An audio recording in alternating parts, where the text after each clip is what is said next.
Ini sangat menarik dan apa yang dihantarkan oleh Mas Nafis tadi memang merupakan fakta sosial yang nyata di mana kita mengalami problem dan tantangan baru sebenarnya di era revolusi 4.0 ketika media sosial menjadi dunia baru bagi masyarakat ya. Dan bagaimana nilai-nilai etika agama dari semua agama itu diaktualisasikan lewat proses institusionalisasi tentu saja menjadi etika publik. Dalam konteks ini atau keadaban publik, kami di Muhammadiyah itu ketika buku Indonesia Berkemajuan, salah satu prasyarat dari Indonesia Berkemajuan itu adalah terbentuknya pranata kehidupan publik. Di samping ada institusi pendidikan yang mencerahkan, kepemimpinan yang pro-publik ya, dan lain-lain. Nah, dalam konteks Islam tentu saja, di mana ini agama mayoritas di negeri ini, asumsi normatifnya mestinya menjadi civil law, menjadi pewarna atau bahkan menjadi kekuatan bahwa Islam dan Muslim di Indonesia itu harus menjadi uswah dalam menghadirkan etika agama menjadi keadaban publik. Kenapa? Karena pertama Islam punya misi utama yang sejajar dengan misi kekhalifahan untuk menciptakan kehidupan yang rahmatan lil alamin, itu juga berkaitan dengan misi Nabi, misi kerisalahan untuk membangun atau menyempurnakan akhlak manusia. Innama bu'istu liutammima makarimul akhlaq. Tidak mungkin Nabi akhir zaman itu diberi misi kerisalahan ini jika konsep akhlak itu tidak akan menjadi sebuah pranata untuk terbangunnya al-munawwarah, masyarakat yang berperadaban dan dicerahkan. Nah, bagian dari aktualisasi akhlak tentu ya etika dan keadaban yang publik, ya. Tidak cukup menjadi etika individual dalam Islam. Nabi bahkan banyak contoh bahwa akhlak tidak cukup menjadi norma baik buruk semata yang menjadi hasanah kesalehan pribadi, tetapi harus menjadi etika dan keadaban publik. Nabi bahkan ketika menjumpai seorang sahabat yang sedang memaki hamba sahayanya di kala sedang berpuasa, lalu beliau bersabda, "Rubba shaim laisa min siyamihi illa wal atas." Banyak orang yang berpuasa tiada puasanya kecuali dahaga dan lapar. Karena puasa melahirkan etika sosial, menghargai orang lain. Nah, Nabi sendiri menjadi role model bahasa. Nah, sekarang di era modern, termasuk negeri kita tercinta, sesungguhnya ada satu mata rantai yang bagus dalam sosiologi masyarakat Indonesia yang beragama, di mana hadirnya masyarakat Indonesia yang penuh dengan sopan santun, kebiasaan salam sebagai pembawa ruhani keselamatan untuk orang lain, kemudian saling baik dengan tetangga, tradisi Idul Fitri dan juga di agama lain, sesungguhnya telah menanamkan nilai-nilai keadaban publik yang baik, gitu ya. Dan juga di dalam resolusi konflik di dalam masyarakat itu banyak sekali nilai-nilai keutamaan yang hadir di masyarakat kita, yang juga lalu mewarnai kehidupan publik kita, pela gandong misalkan di Ambon atau di Maluku dan lain sebagainya. Nah, tetapi dalam perkembangan berikutnya, gitu ya, nilai-nilai akhlak, yang menjadi keadaban publik yang moderat, yang toleran, yang kemudian bisa hidup di dalam keragaman itu kadang terdistorsi gitu, atau bahkan terinterupsi oleh banyak hal ya, yang sifatnya cross cutting of interest gitu ya. Yang pertama, terutama kita baca di dalam perkembangan mutaakhir, karena saya tidak cukup waktu untuk panjang gitu ya. Nanti Mbak Musda dan Adinda Yudi Latif tentu bisa terus membahas soal ini secara lebih detail. Terutama pasca reformasi misalkan, ketika muncul pandangan-pandangan keagamaan yang terbilang militan, keras gitu kan. Kemudian agama itu menjadi lebih kuat menonjol itu pada apa yang mungkin kalau saya meminjam Weber itu orientasi agama yang membawa misi prajurit gitu ya, keprajuritan.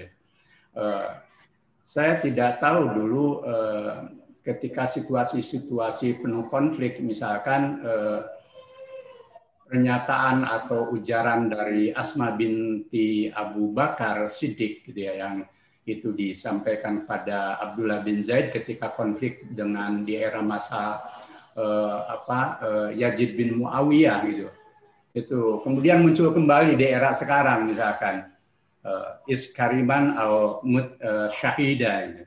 Bahkan di kampanye 2019 sempat muncul itu. Ini fenomena menarik begitu ya. Kenapa kok kecenderungan perjuangan jihad yang membawa aura Islam prajurit itu menjadi menguat gitu ya. Dan ini membawa pada hal-hal yang nanti bersentuhan dengan bahwa agenda kita untuk menciptakan keadaban publik menjadi banyak kendala atau berhadapan dengan realitas keagamaan yang militan dan mengeras ini. Yang kedua, politik gitu ya. Agama dan umat beragama ketika masuk pada pertempuran politik gitu ya, itu membuat mau tidak mau ada aura untuk menjadikan agama sebagai alat untuk berhadapan-hadapan dengan pihak lain yang berbeda secara politik. Dan herannya atau dalam konteks masyarakat kita yang mungkin belum ya masih illiterate secara politik gitu ya, mestinya ketika kontestasi politik itu sudah selesai itu ya pesta sudah tutup dan kita kembali ke kehidupan semula. Tetapi ternyata ada reproduksi konflik politik yang bersentuhan dengan agama. Akibatnya apa? Semangat keberagamaan yang dibawa oleh kekuatan-kekuatan arus utama, ada Muhammadiyah, ada NU, juga tentu ada teman-teman di Paramadina dan lain yang membawa pada misi menciptakan keadaban publik yang moderat, toleran, dan menciptakan kehidupan milik bersama secara keberagaman, itu terdistorsi oleh konflik politik keagamaan dan juga suasana baru yang tadi agama menjadi kecenderungan membawa pada semangat keprajuritan itu. Dan banyak anak-anak muda yang hidup di masjid dan kalangan-kalangan kelompok-kelompok komunitas itu kemudian terbawa arus ini. Dan itu memang menarik gitu ya, di saat suasana politik ekonomi yang mungkin juga banyak masalah, kemudian kehidupan juga termarginalisasi, lalu pemicu itu menjadi semakin kuat untuk menghadirkan perjuangan agama yang seperti itu. Sampai batas tertentu itu tidak keliru, tetapi begitu itu terus menjadi arus utama di dalam pergerakan keagamaan, lalu agenda-agenda membangun keadaban dan peradaban itu menjadi tertinggal. Pertama apa? Agenda membangun masyarakat ilmu untuk menjadikan Indonesia itu sebagai masyarakat yang maju. Itu ya terdistorsi oleh agenda-agenda seperti ini. Karena apa? Nilai rasionalitas, objektivitas, sains dan sebagainya kemudian menjadi mengalami disorientasi atau terdistruksi itu gitu ya. Contoh misalkan ketika kita pandemi, kami Muhammadiyah begitu concern dengan MCCC misalkan, rumah sakit dan ratusan miliar sudah kita keluarkan untuk agenda ini. Dan satu di antara elemen penting dalam pemecahan pandemi adalah vaksin misalkan, dan itu scientific kan.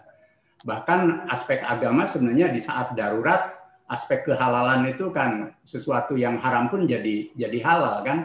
Tapi yang penting aman dari aspek kesehatannya misalkan. Tapi muncul kan bahwa mulai kecurigaan terhadap vaksin dan vaksinisasi, kemudian masuk ke arena politik, konspirasi dan macam-macam. Nah ini problem. Kemudian yang kedua, media sosial itu menjadi membuat masyarakat kita napas pendek dan miopik menurut saya, termasuk di dalam menciptakan ruang publik yang cerdas berkeadaban di era media sosial ini. Saya di beberapa tempat menyampaikan kita perlu membumikan al-hujarat ethics misalkan di era medsos ini. Nah ini perlu mungkin nanti agenda bagaimana pelembagaan al-hujarat ethics di dalam kehidupan media sosial kita. Ini agenda yang penting menurut saya. Sehingga nilai-nilai al-hujarat yang begitu rupa itu, saya pikir itu bisa menjadi kanal dan juga panduan dalam kehidupan kita membangun keadaban publik. Nah, tentu nanti lebih jauh juga keadaban publik di dalam kehidupan berbangsa dan bernegara, termasuk mestinya dalam politik. Gitu ya.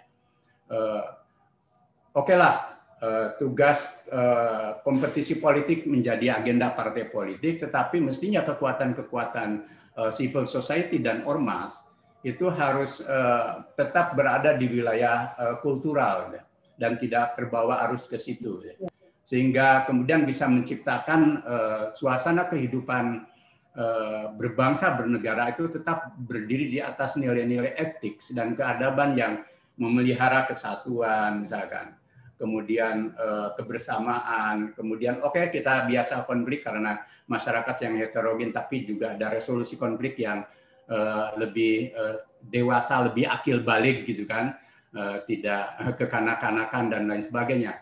Karena bangsa besar dan bangsa yang majemuk tidak mungkin kita membunuh potensi konflik, tapi kita menjadi bangsa yang dewasa gitu ya.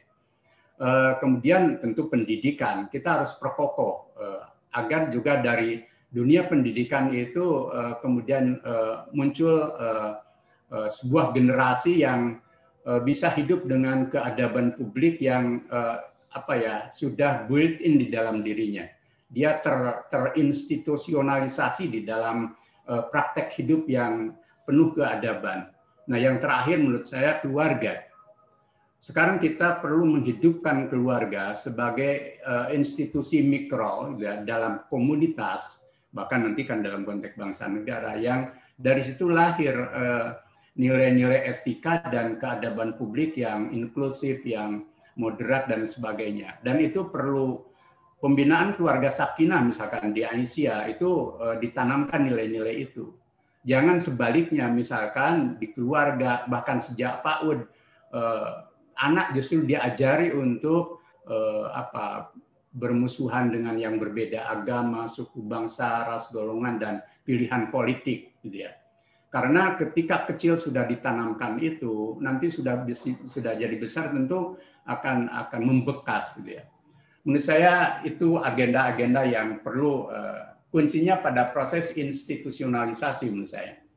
Bikin ruang sosial seluas mungkin bahwa mereka yang punya nilai-nilai etik yang mulia, yang inklusif, yang moderat itu menjadi lebih mewarnai ruang sosial kita. Dan karena itu kita hidupkan jangan menjadi silent majority.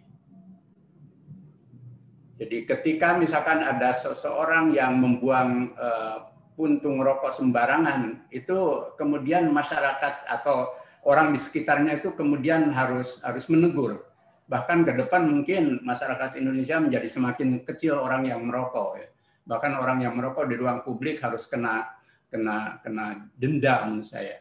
Biarpun mungkin agak susah ya di kultur pesantren itu merokok menjadi bagian jadi dari ahli hisab gitu ya. Jadi tetapi alhamdulillah di kami di Muhammadiyah ini merokok semakin jadi kelompok minoritas gitu ya. Jadi itu satu contoh saja menurut saya. Jadi untuk hal-hal lain saya pikir bisa kita contohkan. Jangan biarkan yang orang-orang baik yang mayoritas itu menjadi silent majority untuk membangun keadaban publik. Itu Mas Nafis yang bisa saya sampaikan.